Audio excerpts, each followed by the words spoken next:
Hey there! Have you ever caught yourself feeling like your energy just isn't what it used to be? Maybe you wake up some mornings, shuffle to the kitchen for that first cup of coffee, and wonder why your get up and go seems to have gotten up and left without you. Well, if you're nodding along right now, you're not alone. Turning 65 is a milestone worth celebrating. More time for grandkids, hobbies, or just kicking back with a good book. But it can also sneak up on us with a few habits that, let's be honest, aren't doing us any favors. I'm talking about those little routines we fall into, sometimes without even noticing. That could be quietly chipping away at the years we've still got ahead of us. The good news? We can turn that around, and it's easier than you might think. Today we're going to chat about something I wish someone had told me sooner. 5 common habits that folks over 65 tend to hang on to, even though they're cutting years off their lives. These aren't big, scary things, just everyday stuff we might not realize is holding us back. By the time we're done, you'll have some simple swaps to feel stronger, sharper, and ready to enjoy every moment. So grab that cup of tea, or coffee if that's your speed, and let's dive in together. Let's start with something I bet a lot of us can relate to: sitting too much. I know, after a lifetime of running around, whether it was chasing kids, clocking hours at work, or keeping the house in one piece, sinking into that recliner feels like a well-earned reward. Picture this: it's a quiet afternoon, the TV's humming in the background, and you've got your feet up. Sounds nice, right? But here's the catch. Spending too many hours parked in that chair could be doing more harm than you'd guess. Our bodies, even at 65 or 70 or beyond, are made to move. When we sit for long stretches, say 4 or 5 hours without a break, everything starts to slow down. Your circulation gets lazy, your muscles stiffen up, and even your heart has to work harder to keep things humming along. Over time, that can add up to weaker bones, achiear joints, and a bigger risk of things like heart trouble or diabetes. Not exactly the golden years we signed up for, huh? Now, I'm not saying you need to toss the recliner out the window or sign up for a marathon, unless that's your thing, of course. It's more about finding little ways to keep moving. Maybe you stand up during the commercial breaks and do a quick stretch, or take a lap around the living room while you're on the phone with your sister. I've got a friend, Mary, who's 68, and she swears by what she calls her kitchen dance breaks. Every time she's waiting for the kettle to boil, she sways to a little Frank Sinatra. She says it keeps her hips loose and her spirits high. The trick is to make it fun, not a chore. Even 5 minutes here and there can get your blood flowing and remind your body it's still got plenty of life in it. So next time you're tempted to settle in for a Netflix binge, just think, what's one small move I could sneak in? You might be surprised how good it feels. Speaking of feeling good, let's talk about something else we tend to let slide after 65. Skipping meals or eating the same old thing every day. I get it. Cooking for one can feel like more trouble than it's worth, or maybe you're just not as hungry as you used to be. I've been there myself. There was a stretch a while back where I'd grab a slice of toast and call it breakfast, then maybe heat up a can of soup for dinner and figure that was fine. But here's what I didn't realize. When we skimp on food or stick to the same bland routine, our bodies miss out on the fuel they need to keep us going strong. After 65, we're not just eating to fill our stomachs. We're eating to keep our muscles from fading, our brains sharp, and our immune system ready to fight off whatever bug's going around. If you're not getting enough protein or variety, think colorful veggies, lean meats, or even a handful of nuts. You might start feeling foggy, tired, or just plain off. Take my neighbor Tom, for example. He's 71, and he used to live on frozen dinners, those little trays you pop in the microwave. Convenient? Sure. But he started noticing his energy was tanking, and he couldn't shake a cold that hung around for weeks. One day I dragged him to the store with me, and we picked up some easy stuff. Chicken, sweet potatoes, a bag of spinach. Nothing fancy.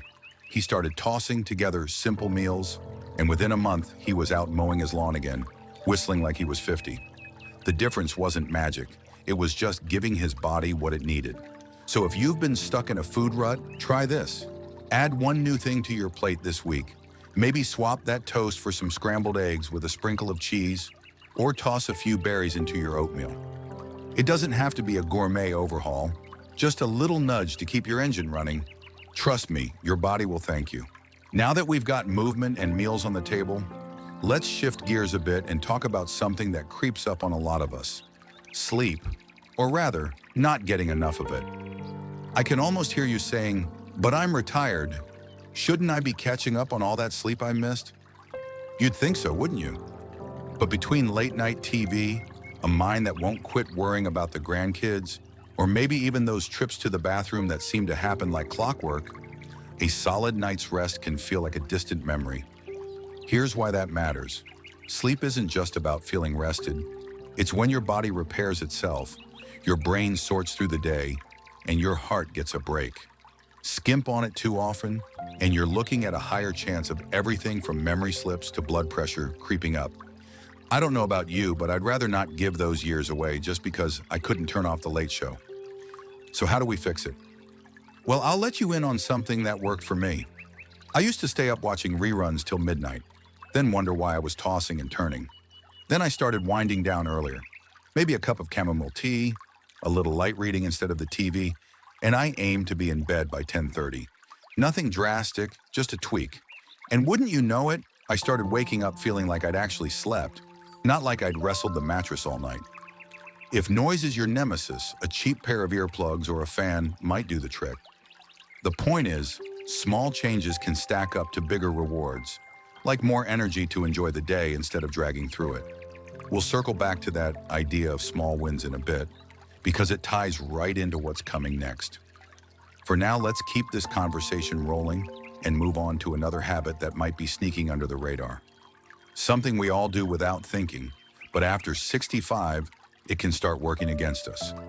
Stick with me, because this one's a game changer you won't want to miss. All right, let's keep this chat flowing and dive into that next habit I hinted at. Something so sneaky, you might not even realize it's been tagging along with you all these years. I'm talking about letting stress run the show. Now, I can almost see you raising an eyebrow, thinking, stress? At my age, I'm past all that. But hear me out. Life after 65 doesn't exactly come with a no worries guarantee. Maybe it's fretting over the grandkids' latest adventures, puzzling over those newfangled health insurance forms, or just feeling the quiet ache of an emptier house. Whatever it is, stress has a way of sticking around. And here's the kicker. It's not just a mood killer. When we let it simmer too long, it's like handing over a little piece of our health every day. Your blood pressure climbs, your sleep takes a hit. We just talked about that, didn't we? And even your stomach starts acting up. Over time, it's like inviting trouble to set up camp in your body, and none of us want that. I'll give you a little story from my own life. A couple of years back, I found myself wound up tighter than a spring over some family stuff. Nothing huge, just the usual mix of, are they okay? And did I forget something important? I'd sit there staring out the window, letting my mind spin like a hamster on a wheel. One day, my daughter caught me at it and said, "Mom, you've got to let that go. You're not fixing anything by chewing on it." She was right. I started trying something simple. When those worries crept in, I'd grab a pencil and scribble them down on a notepad, then set it aside. Sounds silly, but it was like telling my brain, "Okay, you're off duty now." Some days I'd take a walk around the block instead, just me and the birds chirping. Nothing fancy, but it worked. My shoulders loosened up, and I wasn't snapping at the dog over nothing anymore. The trick isn't to pretend stress doesn't exist. It's to give it a little less room to breathe. Maybe for you, it's a deep breath and a quick prayer, or 5 minutes with a crossword puzzle. Whatever clicks, it's worth a shot. Your heart will thank you for the breather. Now, while we're on the topic of things that sneak up on us, let's talk about another habit that's easy to overlook: skimping on water. I know, I can hear you chuckling already. Water? Really? That's the big reveal? But stick with me here, because this one's a quiet troublemaker. After 65, our sense of thirst isn't as sharp as it used to be. You might go hours without a sip and not even notice, especially if you're busy puttering around the house or caught up in a good mystery novel. I used to be the same way. I'd get to the end of the day and realize my glass was still sitting there, full from breakfast. Meanwhile, my skin was starting to look like a road map, and I'd wonder why I felt so sluggish. Turns out, not drinking enough water doesn't just dry you out, it messes with everything. Your kidneys have to work overtime, your energy dips, and even your thinking gets a little fuzzy. It's like trying to run a car on an empty tank. Eventually, something's going to sputter. Here's a little example from my friend Doris, who's 73 and sharp as a tack. She used to sip coffee all day, said it kept her going, but she'd barely touch water. Then her doctor told her she was dehydrated, and it was throwing off her whole system. She started keeping a pretty pitcher on her counter, tossing in some lemon slices or cucumber just for fun, and made a game of finishing it by dinner time. She swears she feels 10 years younger. Her joints don't creak as much, and she's not nodding off in the afternoon anymore. Me? I've got a little trick where I pair a glass of water with every meal. It's automatic now, like putting salt on the table. If plain water's not your thing, a splash of juice or herbal tea counts too. Just aim for more than you're getting now. You'll feel the difference, I promise. And it's one less thing dragging you down. So we've tackled sitting too much, skipping meals, losing sleep, wrestling stress, and forgetting water. Quite a lineup, huh? But don't worry, we're not done yet.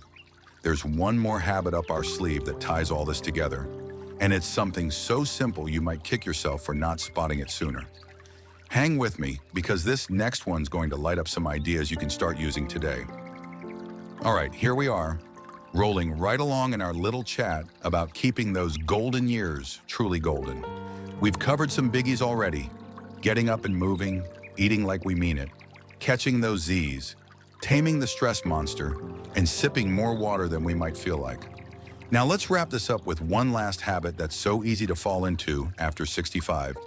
It's practically a rite of passage: ignoring the little check-ins our bodies need. I'm talking about those doctor visits, those quick tests, or even just paying attention when something feels off. I get it. Nobody loves sitting in a waiting room, flipping through outdated magazines, and half the time you're thinking, I feel fine. Why bother? But here's the thing. After 65, our bodies don't always wave a big red flag when something's brewing. That little twinge in your back, that extra tiredness you can't shake, it might be nothing, or it might be your body whispering for a little help. Ignoring it? That's like letting a leaky faucet drip until the whole pipe bursts. I've got a pal, Jim, who's 69, and he's the poster child for this one. For years, he'd brush off his wife's nudging to get his checkups. I'm not sick. I don't need a doctor, he'd say. Then one day he felt a little winded climbing the stairs. Nothing dramatic, just enough to annoy him. She finally dragged him in, and turns out his cholesterol was through the roof. A few tweaks to his diet, a little pill, and he's back to hauling firewood like it's nothing. He laughs about it now, says he owes her a dozen roses for being a pest. The point is, those small check-ins, whether it's a yearly physical, a blood pressure peak, or just mentioning that nagging ache, can catch things early when they're a breeze to fix. It's not about living in fear, it's about staying in the driver's seat. Maybe for you, it's scheduling that overdue eye exam, or asking about that creaky knee. Whatever it is, it's a gift to yourself. More time to enjoy the stuff that matters. Now let's take a step back for a second. Think about everything we've talked about. Getting off the couch, feeding yourself right, sleeping like you mean it, kicking stress to the curb, drinking up and keeping an eye on the basics. It's not a laundry list of chores, is it? It's more like a handful of friendly nudges, little shifts that stack up to something big. I mean, imagine waking up with a spring in your step, feeling clear-headed enough to tackle that crossword, strong enough to chase the grandkids around the yard, and calm enough to enjoy a quiet sunset without a worry gnawing at you. That's what we're aiming for. Not perfection, just feeling good in the skin we're in. And the best part? You don't have to overhaul your whole life overnight. Pick one thing, maybe a quick stretch tomorrow morning, or a glass of water with lunch, and see how it feels. Small changes, big wins. So what do you think? Have any of these habits snuck into your routine too? I'd love to hear about it. Drop a comment below and tell me what's worked for you, or what you're thinking of trying. It's always more fun when we're in it together, right? And if you've enjoyed this little heart-to-heart, give that like button a tap. It helps more folks like us find these tips. Oh, and don't forget to hit subscribe. There's plenty more where this came from, and I'd hate for you to miss out. Here's to living our best lives, no matter how many candles are on the cake. Catch you next time.